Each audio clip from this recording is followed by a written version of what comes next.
menghadirkan anak secerdas Nabi Yusuf. Nabi Yusuf ini cerdas luar biasa.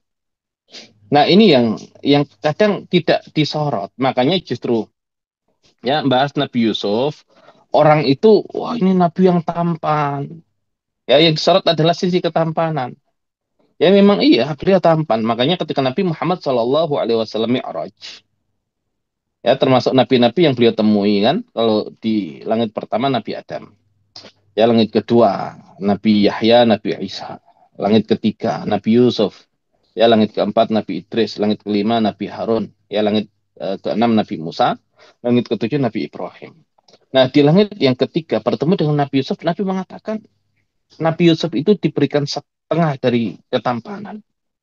Ya, tampan luar biasa. Makanya nanti kalau ya kita kaji kan para wanita Mesir mengatakan mahadza basyara in hadza illa malakun karim. Ini bukan manusia, ini malaikat yang mulia. Ya saking tampannya. Ya saking tampannya itu tidak kita nafikan, tapi justru kalau dibahas Nabi Yusuf yang muncul adalah ketampanan. Ya sehingga masing-masing orang tua itu berharap anaknya setampan Nabi Yusuf. Ya anaknya setampan ya Nabi Yusuf. Sehingga ketika hamil itu yang dibaca surat Yusuf. Ya berharap kalau laki-laki itu tampannya kayak Nabi Yusuf. Ya kalau nanti perempuan kayak Maryam. Makanya di samping ya surat Yusuf, surat Maryam. Nah kalau kemudian itu dijadikan sebagai wasilah tadi ya nggak ada dalilnya. Ya tapi kalau dalil umumnya, baca Al-Quran itu kan amal soleh. Nah, amal soleh kan bisa dijadikan tawasul untuk meminta kepada Allah. Ya bisa kalau lewat jalur itu. Ya tapi Al-Quran banyak surat-surat yang lain gitu ya. Walaupun baca Al-Baqarah berharap anaknya setampan Nabi Yusuf kan nggak ada masalah. Kayak orang Nabi Yusuf tadi. Ya surat Yusuf. Nah, justru Al-Quran melihat problem Nabi Yusuf itu ya ketampanannya itu. Jadi tidak selalu tampan itu enak. Ya tidak selalu ya tampan itu enak. Ya makanya eh, di kita kan kadang yang jelek sabar, yang tampan syukur. Tidak harus. Ya tidak harus. Ya karena sabar itu ada tiga level. Ya sabar itu ada tiga level. Ya sabar eh, ketika mendapatkan ujian.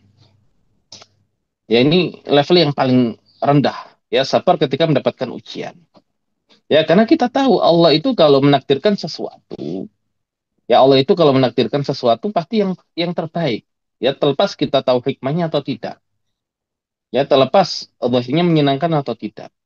Ya makanya Nabi SAW mengajarkan kepada kita kalau melihat Allah yang menyenangkan katakan alhamdulillahilladzi bi ni'mati tatimmus shalihat. Ya kalau melihat sesuatu yang tidak menyenangkan katakan alhamdulillah ala kulli hal. Ya takdir Allah selalu baik. Makanya Al-Fatihah diawali dengan alhamdulillahirabbil alamin. Ya dalam satu riwayat. Kalau kita kan memulainya dengan bismillah, di riwayat yang lain diawali dengan alhamdulillahirabbil alamin. Nah, makanya sabar ya untuk menerima takdir atau musibah dari Allah itu paling ringan. Sabar berikutnya itu ya sabar untuk tidak bermaksiat kepada Allah. Nah, ini level yang lebih tinggi. Level berikutnya adalah sabar di dalam ketaatan, di dalam beribadah dan menjalankan perintah Allah. Itu level yang paling tinggi. Ya orang bisa tadi menjaga dirinya untuk tidak bermaksiat, tapi untuk menaikkan di level ibadah yang tertinggi itu kan butuh usaha. Ya, apalagi istiqomah butuh usaha. Nah, artinya Nabi Yusuf itu diuji dengan ketampanan. Ya, tidak selalu syukur. Ya, bahkan harus sabar. Ya, harus sabar. Ya, sabar dalam artian itu menjadi musibah tersendiri. Ya, kita tahu ujian-ujian yang menimpa beliau itu, ya salah satunya adalah faktor ketampanan. Ya, di Mesir.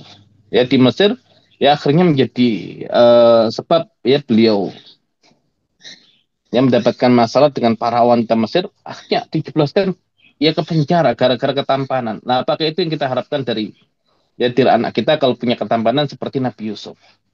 Nah, Nabi Yusuf digoda oleh istri Al-Aziz.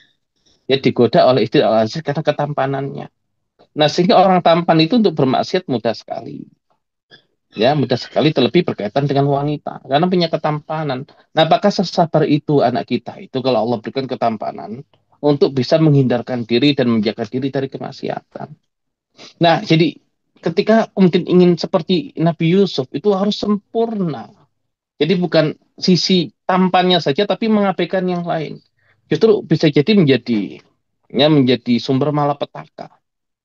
Ya betapa banyak yang orang Allah anugerahkan ketampanan, kecantikan, justru menyalahgunakan ketampanan dan kecantikan itu ya di dalam bermaksiat kepada Allah. Ya jadi artis, ya yang buka aurat, pamer tubuh segala macam. Ya berbuat hal-hal yang dilarang. Ya karena faktor ketampanan. Ya faktor ketampanan. Jadi ketika mengkaji kisah Nabi Yusuf itu harus paham secara utuh. Kayak mana sih arah yang ingin ditunjukkan oleh Al-Quran ya terkait dengan kisah Nabi Yusuf ini. Ya, walaupun tadi kita tidak menafikan ketampanan beliau yang luar biasa. Tapi tadi ketampanan itu, ya kalau dulu kita ya kaji kisah Nabi Adam. Ya, jadi Allah eh, ciptakan Nabi Adam itu, ya dan juga nanti anak keturunannya itu kan tadi dari ya segenggam tanah yang diambil dari semua jenis tanah yang ada di muka bumi. Ya maka ada yang ya nanti dia kulitnya merah, ya kulitnya putih, kulitnya hitam, dan ada yang di antara itu. Ada yang khobith, ada yang toyib, ya, yang buruk dan yang jelek, yang buruk dan yang baik. Kemudian ada asal wal hazan, sal itu gembur, ya, sal itu tandus. Nah itu saya kadar tanahnya.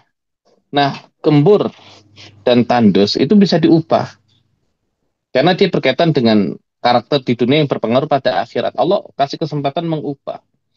Ya, kemudian khobith, toyib juga sama. Allah kasih kesempatan untuk mengubah. Tapi kalau fisik tadi udah terima. Dan Allah itu Al-Qadir, ada takdir, ada kadar yang sudah Allah tetapkan. Termasuk Al-Khaliq juga demikian. Sudah, Allah berikan saya dengan kadarnya.